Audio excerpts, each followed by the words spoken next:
I love talking to the old guys in California that used to dive in like the 60s and stuff. They have the sickest stories about the crazy shit they used to do back then. And yeah, man, they're beautiful fish. They're good eating. Like, it's definitely up there on my list.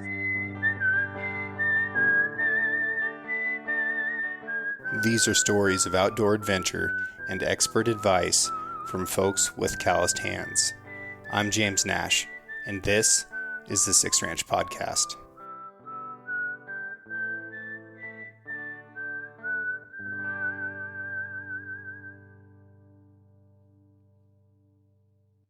For those of you out there that are truck guys like me, I want to talk to you about one of our newest sponsors, Decked. If you don't know Decked, they make bomb-proof drawer systems to keep your gear organized and safely locked away in the back of your truck. Clothes, rifles, packs, kill kits can all get organized and at the ready so you don't get to your hunting spot and waste time trying to find stuff. We all know that guy. Don't be that guy. They also have a line of storage cases that fit perfectly in the drawers. We use them for organizing ammunition, knives, glassing equipment, extra clothing, and camping stuff. You can get a 2-drawer system for all dimensions of full-size truck beds, or a single drawer system that fits mid-size truck beds. And, maybe best of all, they're all made in the USA. So, get decked and get after it. Check them out at decked.com. Shipping is always free. Howdy, folks. Today we're out here on a lake that I'm not going to name in Washington State. We're spearfishing for carp. Yesterday we were diving for Dungeness crab, and I'm here with El Squid himself, Mr. Tony Dooley. How are you, sir? Hey, doing good. Tony, who are you? Where are you from? What do you do? Yeah, my name's Anthony Dooley, Tony. I live in Puerto Rico. I've been there for about 20 years. Do blue water charters, spearfishing, some rod and reel and commercial stuff as well. I grew up in New Jersey on the East Coast. Yeah. By Atlantic City. You kind of lost the accent. Does it ever come back? I never think everyone says, "Oh, you're from California." They think I talk like a Cali, but no, East Coast, born and bred. Nice. Did you grow up spearfishing? I started spearfishing in New Jersey, off the jetties there, and then graduated up to Barnegat Inlet. Okay. Was kind of like my first, more serious spearfishing that I would get into. And then once I moved to Puerto Rico, doors blew open, Got hooked up with some really good guys down there and got lucky in my journey and brought me to Panama. Been there for quite a few years as well. And right now we're in an absolutely gorgeous 35-foot wooden, like Downeaster style boat that Sheffield made. And what you might be hearing is the windlass pulling up the anchor because we're about to switch spots and go dive a different part of the lake. Man, it sure is a beautiful boat to dive on out here, huh? Oh my gosh. Just this setting, bald eagles, seals, like we're going through the locks. It's just, on this vessel, it's something else. All these gorgeous homes out here on the edge of the lake too. And, this is obviously a very affluent place. And carp has always been, in the U.S., pretty low brow. Like it's not something that people respect very much. But carp is the most fished for species in the world and the most eaten species in the world as far as fish goes, which is pretty amazing. They're highly revered in Europe. They're incredibly tough animals. Now, carp aren't native here. They're not good for the environment. And unfortunately, in this area, the Department of Fish and Wildlife has said that they contain too many heavy metals to consume healthily. So what we're doing out here is just taking these invasive species and moving them out of the ecosystem by killing them with spear guns. Yeah, and all the homeowners of all these big houses here, they're so supportive of what we're doing. Yeah. You can see the lady like looking out her window at us right now with the cat in her arm, just like, what are these guys doing out there with spear guns? We're definitely getting like snooped on. We get a lot of traffic from like canoes and kayaks coming out here to check us out. Because this freshwater spearfishing game, man, it's new. It's brand new. I don't think they've seen anything like it. They just see you jumping in the water with a gun. And, like Cameron Jutilla, he's saying, like, they think you're going after the salmon. That's their first thought. Yeah. That's very protected here where we are. So, Understandable. They're just looking out for their waters. There are places you can spearfish for salmon. Not in Washington State, I don't believe. But in Alaska. In Alaska, of course. So let's talk about spearing in Alaska. Yeah, it's amazing. Tell me about it. I mean, if I'm not a cold water guy at all, obviously. Yeah. I'm down in Puerto Rico, and I just love it. There's something about the cold there that just wakes up your senses. Yeah. And makes you feel alive. The air is real crisp. The crew that I was diving with out there for a few years, they're the best out there. Brad Conley at Coldwater and John Dornalis, and those guys are so dialed in. And where are they out of? They're at a Homer. Okay. They're at a Homer. And they do. Do they have a charter business? They do. So look them up. Yeah, Coldwater, Alaska. They're gents, man. They're great guys. Yeah. So if you're interested in it, it's a great starting spot for you. I really am. I go up and salmon fish on the Kenai Peninsula just about every year. I'm not going to this year, but really enjoy going up there and getting a year's worth of salmon in a few days. And got some family up there that I stay with. But I would love to drop down to Homer, go out to Saldova, and dive on halibut and lingcod and salmon, because you can spear salmon there. You can. It's actually pretty easy. The salmon, they don't even really like to do it because it's so easy. But the halibut, that's a whole different game. I mean, that's a hunt. Yeah. So can we talk about it? Yeah, of course. Okay. So strategy wise, if you're going to go after some of these fish, get over 200 pounds, right? I believe the current record is 120 pounds. But did you once hold the world record? I didn't. No. John Dornalis I believe he's the current record holder, and he's held the record for as long as I can remember. Okay. I remember it was like 138 or something for a while. Yeah. And I'm not sure where it's at right now. I haven't been following it really because I haven't been going. It's been a couple of years since I've been up there. But did you ever get into the record chasing game? Not so much. A lot of the times I'm running trips with clients, so I'm not the one shooting the fish. I'm trying to put the clients on it. A big Wahoo has always been my dream fish. And what's a big Wahoo? Well, for Puerto Rico, I'd say during the run, they're going to average 30 to 40 pounds. 40 is actually a little bit on the bigger side, but we've gotten them up to 100. Never broke the 100 mark. 98 was the biggest one we've gotten, but we've gotten a few in the 90s, so they're there. And for a 98-pound Wahoo, the difference between him being 98 pounds and 100 pounds is one bite of a fish for him. True. Yeah, so, if that fish would have had a 5-pound bonita in its belly, we would have had a 103-pound fish. We find that with mountain lions a lot, right? People will be like, oh, I got this 170-pound mountain lion, I got this 130-pound mountain lion. Well, they can eat 20-plus pounds in a sitting. So part of what you're weighing on those animals is going to be however much deer or elk it consumed in the last 24 hours. But all part of the game. What's the wildest fish story that you can think of? Oh man, there's so many. Now I'm on the spot, so yeah, it's hard to think of it on the spot. But. I mean, for me, it's always the diverse and crazy things that nobody's doing are what I love to do. When I got into the halibut in Alaska, nobody was really doing it. I mean, a handful of guys. So for me, I was chasing something that not a lot of people were doing at that time. Well, it's a crazy thing to think about diving in 50-degree salt water and going after a giant fish. I don't know what the temp is exactly, but and you're really you're so immersed in nature. You're out in the middle of nowhere in Alaska, where there's you see bears on the beach, you have killer whales swimming by you, you have crazy birds above your head. Everything's so Alaska, everything's so big. It's so violent, it's in a good way, like you were saying. And I call spearfishing peaceful violence. Peaceful violence, that was it. And you have a video that I really, really enjoyed on YouTube that's slept on, frankly. And what's the title of that? Is that the Alaska video? Yeah. Violently Beautiful. Violently Beautiful, yeah. Which is interesting that you and I kind of came towards the same place as far as the words that we're using to describe this stuff. But when I say peaceful violence, I mean you've got to be peaceful in your heart and in your mind while you're on the surface of the water to get ready.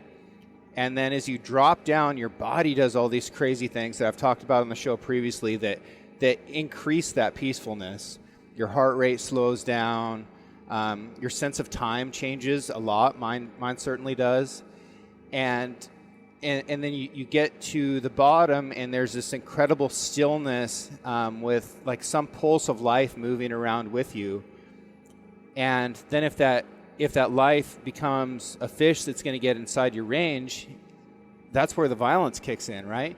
Like you're spearing this thing violently, and dispatching it with a knife as quickly as you can, bringing it to the surface and making it food.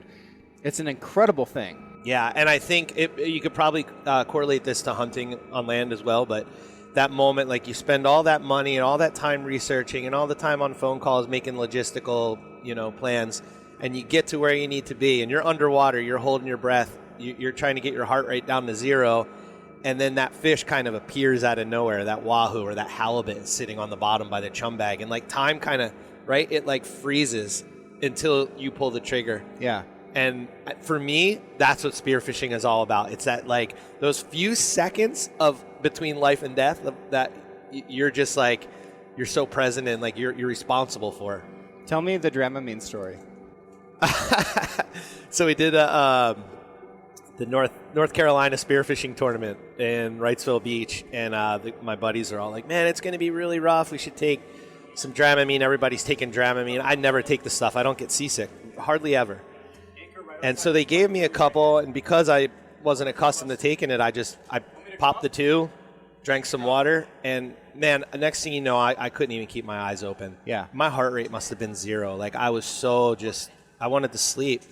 And I would roll off the boat, and a lot of it is tuned to luck, but I would drop in on these giant fish, and I would have all the breath I needed because my heart was barely beating at the time. I was probably sleeping underwater, right? And I ended up blowing everybody away. I think there was like 90 something competitors, and it was half spearfishing, or I'm sorry, half free diving and half scuba. Yeah, and I beat everybody, even the scuba divers. It was just like I couldn't even believe it. I woke up like 2 days later. I was like, oh, cool, I won. But it was a good time. The Six Ranch podcast is brought to you by Nick's Handmade Boots, a family-owned company in Spokane, Washington. This year, Nick's is celebrating its 60th anniversary of making quality work boots for men and women in America. I recently visited their factory to see the boot-making process from start to finish. As a rancher myself, it was a rewarding experience for me to see, feel, and smell the quality leathers processed in 100-year-old tanneries throughout America. This leather is cut, sewn, lasted, and sold by skilled craftsmen before ending up on the feet of folks ready for a day of honest work. I'm currently wearing my Nick's Boots Game Breakers on the Six Ranch as I work cattle, plant my garden, build fence, and prepare for the upcoming hunting season.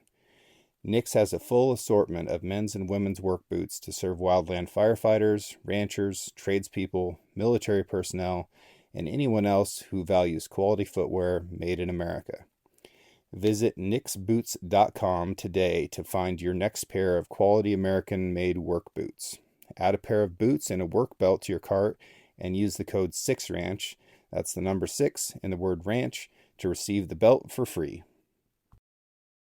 There's a significant barrier to entry for hunters who are thinking about getting into spearfishing. And one of those is that you've got to be holding your breath if you're free diving, and you're going into an environment that is not your own, right? We're visitors underwater. And then, I highly encourage people to go to a dive school. I've been to 2 of them this year. They're both great experiences. They're not that much money. Like, go do the dive 100%. school. And you're going to learn techniques. You're going to learn safety. You're going to feel so much more comfortable. I want to talk about the difference between scuba and free diving for spearfishing, because they each have distinct advantages. What would you say is the biggest advantage to each?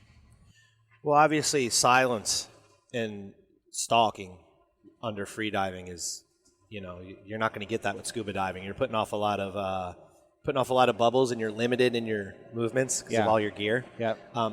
I have spearfished on scuba before. It just doesn't do it for me. Like, I think if you're going for grouper in deeper water or something like some bottom fishing, it has its benefits, or like you're going through a wreck. It's kind of cool. Yeah. But no, for blue water, you can't even do it. You're up and down too much anyway. You want to be free in the water column.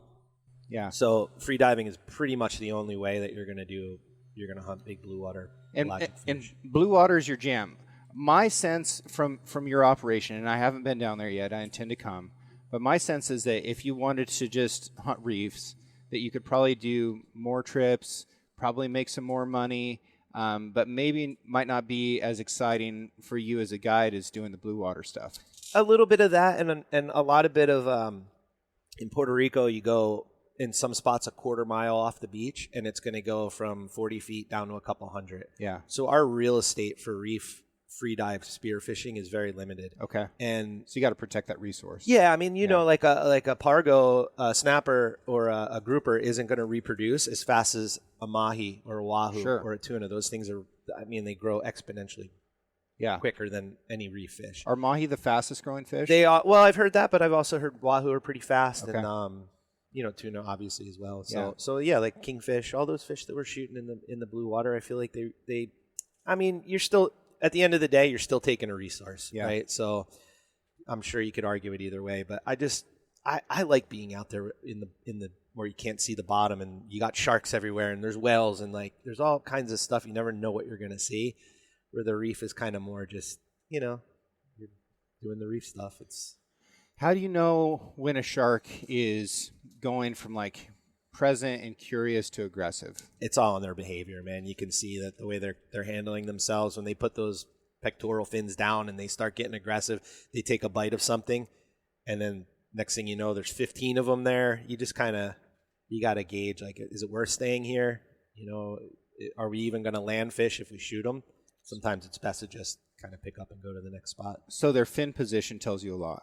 Yeah, man. For me, like a lot of times when I see those pectoral fins, when they start eating, you'll see the fins start moving a lot, and just their body movement, man. A lot of turning, a lot of like they'll come up and they kind of push their boundaries to see how close they can get with you. Yeah. A lot of times we're poking them off. You know, definitely get your fins bit every now and then, and it's just part of the game. Yeah. Same thing with you guys, and like we talked about last night, like the bears, right? The bear situation, like, you know, it's part of what makes it such a like on the edge kind of sport. Ear position is really big for me with bears. If their ears are up and forward, that's a really curious animal. If their ears disappear and lay flat against their head, that's an animal that's getting aggressive. Now, whether that's going to turn into a bluff charge or a real charge is heavily debated. I personally think with bears, if they're coming towards you and their ears are pinned flat, they don't know yet whether it's a bluff charge or not. And the only real difference is, are they going to stop short of you, or are they going to keep coming? And are you willing to roll the dice on that? Personally, I'm not. So I'm going to wait until that animal is in range where I'm really confident that my shot's going to land. And then that's what I'm going to do. My plan is to defend myself against that animal, not see if he's going to change his mind or not. And if it's not a bluff charge, if that bear comes at you, I mean, your options obviously are just to shoot or. Well, so, you know, people really argue back and forth about bear spray and guns, and there's advantages to both. With bear spray, if you're spraying into the wind, it's not going to work, right? And a lot of charges come from upwind. So if the bear's downwind of you, he's going to become aware of you, or she's going to become aware of you a lot earlier, and there's less chance of an encounter. But if it's upwind, then you're going to startle that animal because it's not going to become aware of you until it hears you or sees you. And their eyesight's not great. Their hearing's very good. But if you're walking down a trail, you can be pretty quiet and just accidentally roll up on them. So if you're spraying into the wind, it's not going to work. But spray is easier to hit the animal with than a gun is. And then just hitting them with a gun doesn't necessarily mean anything unless you hit them in the right spot. Right. Just like with fish. So talk to me a little bit about shot placement on fish. Well, that's talked about a lot, you know, on the boat and in circles with spearfishing. For me, what I tell clients, if you haven't shot a wahoo, or if we're doing blue water and we're going for wahoo or tuna, just shoot the fish. Yeah. Don't worry about your shot placement. Okay. Let's just put a shot in it. You know, and then some guys, shoot them in the tail, shoot them in the head, shoot them. I always, with my wahoo and tuna, I always just try and shoot them right in the gill plate. Okay. You know, it's going to be a strong holding spot. It's kind of one of those things you could put the post up on Instagram about it, and you're gonna have 50% of the people arguing with you about that's the wrong placement. Half the people agree. So it's right. But this is your profession, and you're highly respected in it, and that's why I'm asking your opinion on it. Yeah, I mean, I would try and put it by the gill plate. Yep. But then what I'll tell you, instead of like where to put the shot, I would say if you think you're close, especially in blue water, to get closer. A lot of guys are missing shots because they'll see a 40-pound wahoo and they think it's a 20-pound. You know, like they get their depth perception is skewed. It's really hard. You know, Right. you don't have anything to really compare it to. It's, it's nothing but blue out there. Yeah, you're like, oh, there's a 20-pound wahoo and it's 10 feet away, but really it's 40 and it's 30 feet away. Right. Whatever. However it works out. But so yeah, I say, you know, try and get closer. Obviously, with wahoo, you don't want to pressure them too much. But I always try and close the gap right at the end, right when you know, like, okay, I have that thing broadside to me. Yep. I'm not just going to shoot it static. I'm just going to make like a couple little kicks. Just you close like a 5-foot gap, it makes a world of difference. Yeah. And then shooting from the surface versus submerged makes a difference, right? I've seen a lot of guys miss fish that are real close from the surface just because of that. You know, the fraction in the water. Kind of makes the fish look like it's lower or higher than it actually is. And glass lenses in our masks have a magnifying quality of like 1.33 or something. Exactly. I've heard about some guys that are starting to favor plastic lenses a little bit more because they have less of that. I honestly haven't heard anything like that. Haven't messed with it? Yeah, about masks. No, I use I have the Aqualung micro mask. It's like the only mask I like to use. The thing is awesome. I've been using it for 20 years and that's a cheap mask. Yeah. I don't think they make that mask anymore, but they have the same mold. All the companies sell the same thing. It's just under a different name. Yeah, dude, I've been through so many masks now trying to get one to fit and not flood on me, and it's tough. It's a fight. It's a fight. And then I'll get it like magically positioned on my face sometimes, and it doesn't matter what mask it is, and then it's perfect. And then the next time I put it on, now I'm flooding again. It's like, ugh. Man, gear is so important. Having the right gear, like, I don't think people put enough thought into it when they do these kind of trips. They just show up with like, they buy a new mask, they don't burn it, and they're like, you're wasting all this time just trying to get everything dialed in, not having a foggy mask for. What do you mean by burn? You know, like when you buy a new mask, it has a film on the inside that the company's put in. So you just take a lighter and you can see it. It burns right off, and then you wipe it, and then do your toothpaste or your baby shampoo in there, and you know, you got to do that a few times, or you're good to go. Yep. Yeah, and then once they kind of get broke in, you don't have nearly the fogging issues you do early on. Yeah, like my mask even today, like we were in, how cold was the water yesterday? It was 65 on the surface, and it was 60 degrees on the bottom. All right, so it's still fairly warm for here. And then today it's like almost, 72? Yeah, 74, I think. Yeah, I only have my top on, and I'm roasting. Yeah, it's hot. I'm not even going to use my hood anymore. I've got a 5 mil top. I didn't, I was flying out here, so I can't bring like the whole wardrobe, Sure. Dude, flying here was wild. I flew on Boutique Air, which is a little commuter flight that goes from Pendleton to Portland, and I had my spear guns and everything in a sport tube, which is really common practice for flying with spear guns, but it wouldn't fit in the airplane. We're in a Pilatus, and the pilot comes out to the lobby, and this isn't a TSA airport. Everybody should know that. The pilot comes out of the lobby and is like, "Hey, man, I can't physically fit your stuff in the airplane. Do you really need it?" And I was like, I'm going spearfishing. Like, I absolutely need it. So I was like, "Can we go troubleshoot this thing?" And he's like, "Totally." So we go out there, and I pull the sport tube apart, pull the spear guns out of it, and we just start cramming it in like random places in this aircraft. And I've got like a pole spear here and a spear gun here and a spear gun over here, and the sport tube's compressed all the way down now, and we shove it in. He's like, "Good to go." And I was like, gosh, that's awesome. Were you the only one on the flight, or was it? Well, so it seats eight passengers. So there's 7 other passengers on there that are like, what in the hell? Not a lot of spearfishing goes on in Eastern Oregon besides me. But, yeah, man, it was great. It was such a positive experience. Now, today I'm going to be flying back, and it's a different flight crew. So I'm going to, like, really be gambling that they're going to have the same flexibility. But, yeah, dude, it's pretty cool. It's pretty cool. I love the stuff. You gotta love little pockets of like America that are a lot. like you're saying, like 99% of the airports, there's no way you're not going to be able to do anything. If like it's that. TSA, they just can't, right? Right. But these guys weren't, so they're like, yeah, let's figure it out because they're just human beings and they're trying to do the job. Their job is moving people and gear. They want to do it. They want to help you out. Yeah. Yeah. Yeah, it was great. So, yeah, 5 stars to Boutique Air. Awesome. Yeah. Kudos to Boutique. I love those guys. What's your bucket list fish? Oh, yeah. Man, I got a couple. Yeah? Definitely white sea bass. California white sea bass is up there. You have to really sneak up on those, right? Yeah, I feel like it's a lot like hunting Wahoo, but different environment. Yeah. Are they in the kelp? Yeah, they're in the kelp. Yeah. And, talking to I love talking to the old guys in California that used to dive in like the 60s and stuff. They have the sickest stories about the crazy shit they used to do back then. And yeah, man, they're beautiful fish. They're good eating. Like, it's definitely up there on my list. Cool. What else? Believe it or not, one of the more common fish I haven't shot is a cobia. So I'd like to shoot one of those just to get it off the list. And then I checked my carp today, so that's good. That was your first carp? That was my first Hell carp. Yeah, man. I usually just come out and film and like have fun with these guys, but I had to do it today, and I did it with a roller, so that was even better. Dude, they're such a tough fish. I've been trying to get one with my 3-prong, and I just cannot get one to hold on there. But what's amazing to me too is the environment here. Like, I didn't expect it to be so.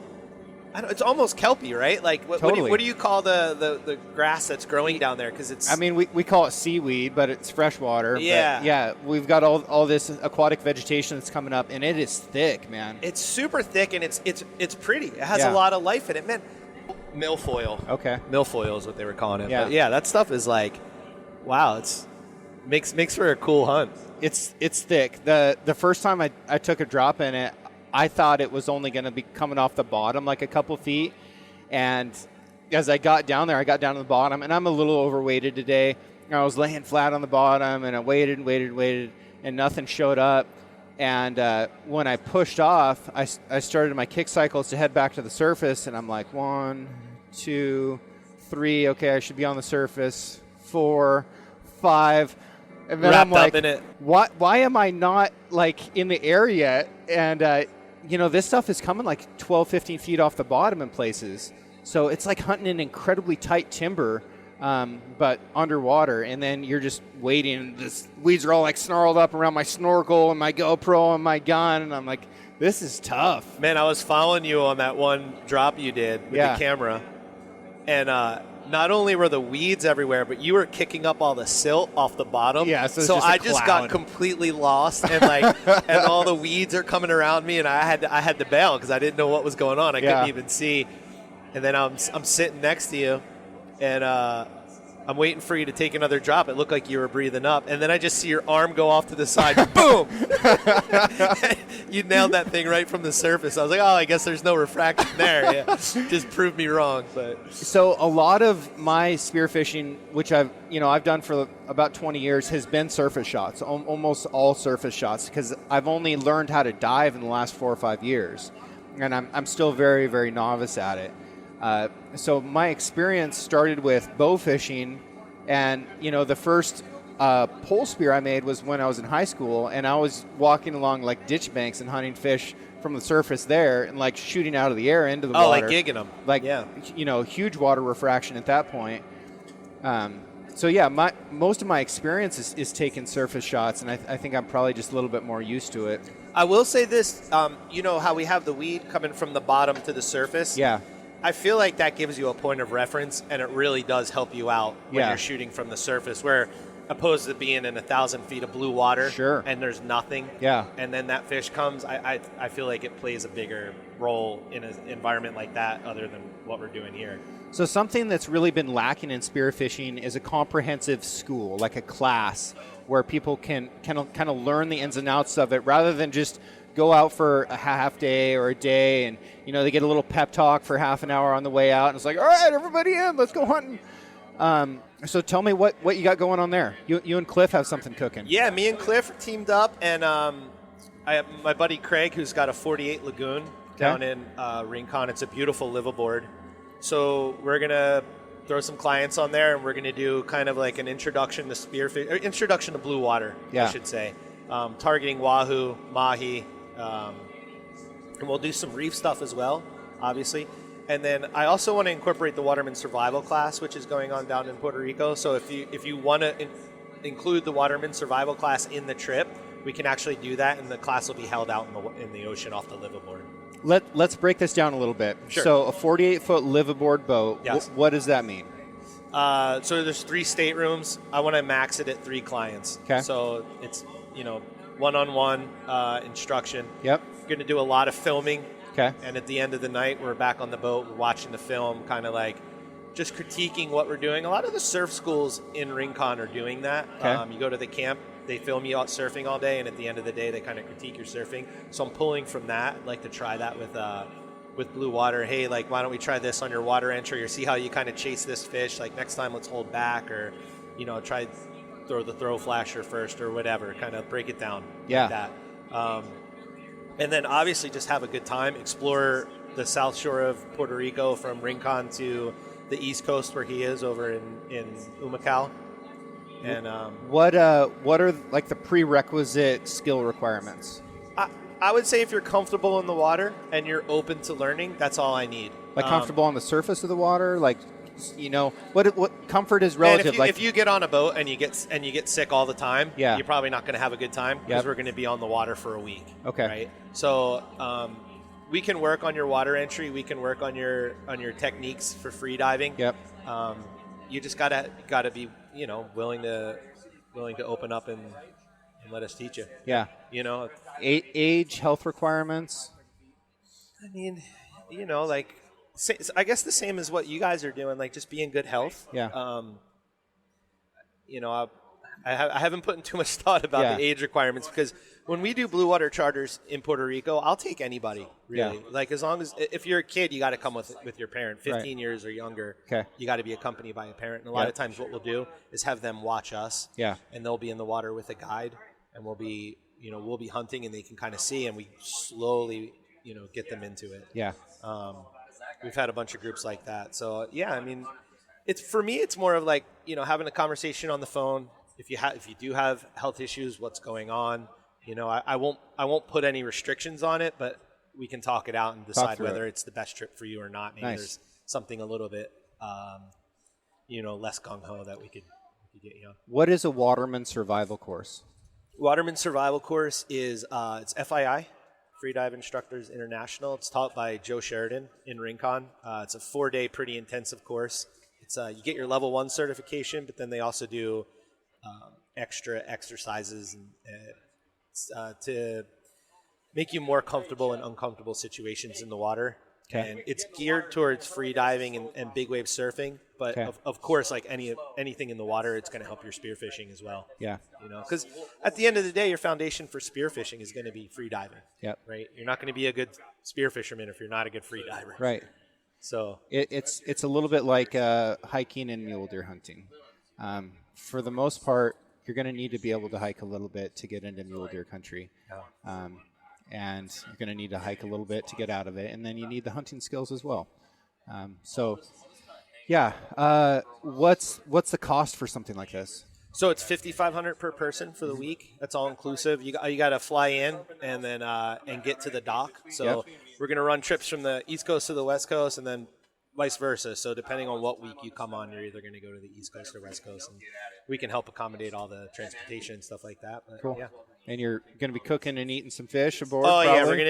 we're gonna eat. Captain Craig cooks up a meal, so nice. We'll plenty of food, like all the food's included. We have we don't drink much on these trips because it kind of messes with your free diving, but we have like beer and wine, whatever. Yeah. Lots of water and good healthy food, fruit, vegetables, eggs.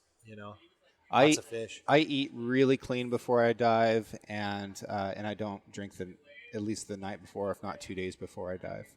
Mm-hmm. And that seems to make a really big difference in my ability to clear my ears, to be calm, to be hydrated.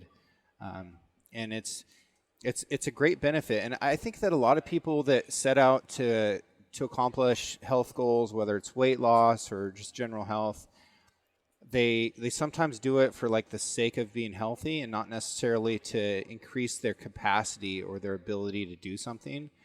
And if they're doing it for the purpose of like being able to spearfish or being able to free dive, it makes it so much easier to really sink your teeth into being able to like clean your life up a little bit for that stuff. It gives it purpose. Yeah. Yeah, you know, a quote that I love was Jacques Cousteau said it, that you couldn't live off of spearfishing. You burn more calories than you'd be able to catch. Really? So being in the water, doing what we're doing, having your body under the pressure, which is a lot of the stuff you learn like in level 1 and waterman survival classes, like your body is just in a constant state of the gears are going. Yeah. You know, even though your breath holds down or your heart beats down and you're relaxed, your body's burning calories, man. In your brain, dude. Your brain is cooking calories because you're. For me, I'm thinking about this process so much. I'm anticipating everything that I think is going to occur before, during, and after a dive. I'm so keyed in on my environment. I'm thinking about the other divers that are around me, communicating, in the ways that you can with them. And there's so much like nonverbal visual communication that occurs that's outside of like the hand signals and stuff like that. You really get in tune with the people that you're out there with. And your brain is firing. I can't remember the exact detail, but some of the highest caloric burn that humans go through is people in chess competitions. Interesting. So they're just sitting there moving pieces, but some of those guys are burning like 10,000 calories a day or something. It's absolutely crazy because they're using their brain. Our brain is what consumes the most calories in our body. Yeah, amazing. I never knew that. Yeah. Learn something new every day. Yeah, well, I mean, I'm probably wrong on some of the details, but...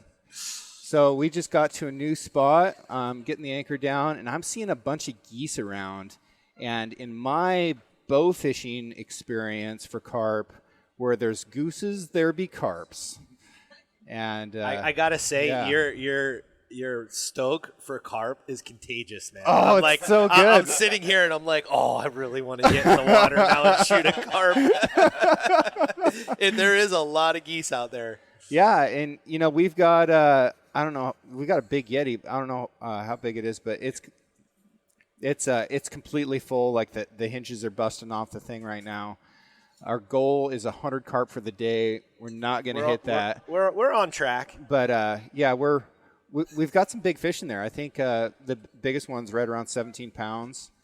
I got to say, this crew we have today is pretty epic with Sheffield, coming up big with the boat. And we got Cameron, Jutil, and Gunner over there, the local knowledge. So yeah.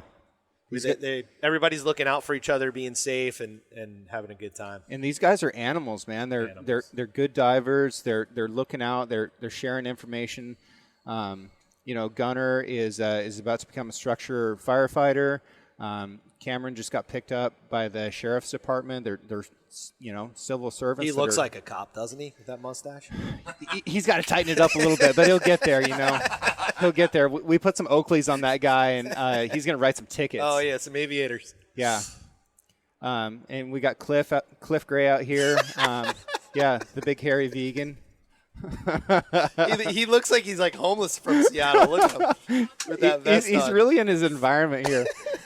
Dude, we were driving up yesterday, and he's like, man, I got to eat a snack. And he like reaches around the back seat of this mommy rocket that he drives around, and he pulls out like this bucket of meat, and he just pulls out a whole like 16-ounce cold ribeye and just starts gnawing on it while we're heading down the highway. Oh, I'm surprised it wasn't like a moose drumstick. Yeah. That guy. And then he had a bunch of moose in there too. Yeah, Cliff's an animal. It's a shame that your listeners don't have video of this because it's pretty classic. Yeah, man. So we got a bunch of pipe hitting guys that are about to get in the water and do some dangerous things to some invasive species, and I want to get in with them. So let's do it. Tony, where can people follow what you're doing if they're interested in going to Puerto Rico and becoming becoming an entry-level expert in blue water wahoo fishing? Yeah, let's just get them in the water. I mean, that's the first step. How do they get a hold of you? Opening the door, right? So lifebelowthesurface.com is my website. All my information's on there, my phone number. Feel free to text and call. I love when people call me. Yep. And I can just converse with them. It's the best way to connect with somebody, right? And Instagram, if you're on Instagram, at @L_Squid. Yeah. Is there an underscore in there? There is. There is. Okay, yeah. And that's EL. EL_Squid. Yeah, the Squid. And then all my adventures are pretty much posted up on there and at Light Below the Surface as well. You've also got some gorgeous YouTube videos that I really would like for people to check out. You've got an artistic eye. You're telling the story and in a beautiful way. Appreciate that. Thank you. And yeah, man, I don't know why more people aren't watching those. Those are really nicely done. I think that lies on me. I don't do a good job of promoting it. I just kind of post the videos up there. And, yeah. You know, if I put more effort into it, it'd probably be good. But I'm in the water all the time, and yeah, it's like that's my hobby. You know? Yeah. So love it. Well, dude, I can't wait to get down there and hunt with you sometime, and I'm enjoying this so much. I'm seeing guys get in the water right now, and I can't take it. Let's go get them. Okay, bye, everybody. All right, thank you. I just want to take a second and thank everyone who's written a review, who has sent mail, who's sent emails, who's sent messages. Your support is incredible. And I also love running into you at trade shows and events and just out on the hillside when we're hunting. I think that that's fantastic. I hope you guys keep adventuring as hard and as often as you can. Art for the Six Ranch podcast was created by John Chatelain and was digitized by Celia Harlander. Original music was written and performed by Justin Hay, and the Six Ranch podcast is now produced by Six Ranch Media. Thank you all so much for your continued support of the show, and I look forward to next week when we can bring you a brand new episode.